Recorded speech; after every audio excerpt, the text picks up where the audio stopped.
بسم اللہ الرحمن الرحیم۔ اللہم صلی علی سیدنا و مولانا محمد وعلی آلہ وصحبہ وسلم۔ آج نظام المدارس پاکستان کی چوتھی سالگرہ ہے۔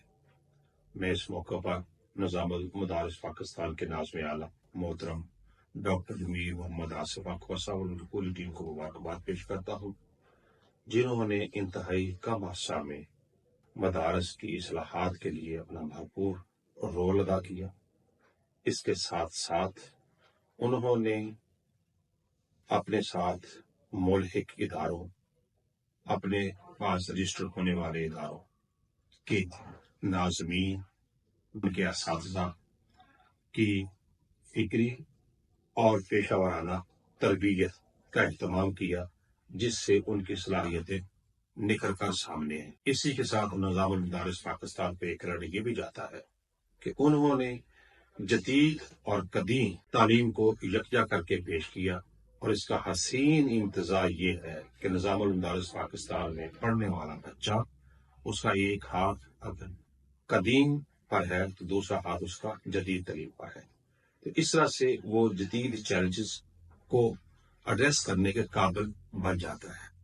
اسی طریقے سے نظام المدارس پاکستان نے قرآن مجید، تصوف، سیرت اور اس کے ساتھ ساتھ عربی ادب کے مختلف کتب کو انہوں نے پبلش کیا، جس میں انہوں نے پرانے زمانے کی جو شاعری تھی اس کی بجائے انہوں نے نعتیہ اشعار کو جگہ دی، نعتیہ کلام کو جگہ دی، جس سے ہمارے پڑھنے والے بچوں کے دلوں میں تاجدار کائنات صلی اللہ علیہ وآلہ وسلم کی محبت اجاگر ہو۔ اس کے ساتھ ساتھ انتہائی قلیل وقت میں جدید ٹیکنالوجی کا استعمال کرتے ہوئے نظام المدارس پاکستان نے اپنے پورے پاکستان کے امتحانی نظام کو آن لائن ایک جگہ پہ اکٹھا کر دیا۔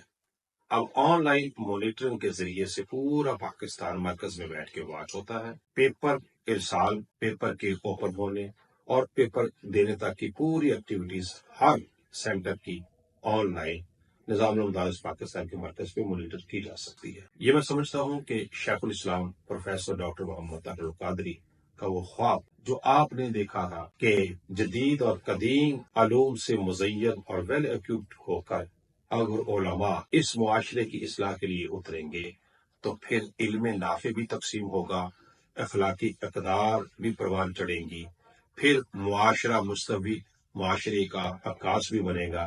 یہ شیخ الاسلام کی فکر کی پروموشن کے لیے میں سمجھتا ہوں نظام المدارس پاکستان انتہائی اہم رول ادا کر رہا ہے۔ نظام المدارس پاکستان کی پوری ٹیم کو بار دیگر ان کی چوتھی سالگرہ پر مبارکباد پیش کرتا ہوں، اس دعا کے ساتھ کہ اللہ کریم انہیں استقامت عطا فرمائے اور مزید اس پہ محنت کی توفیق عطا فرمائے۔ بہت شکریہ۔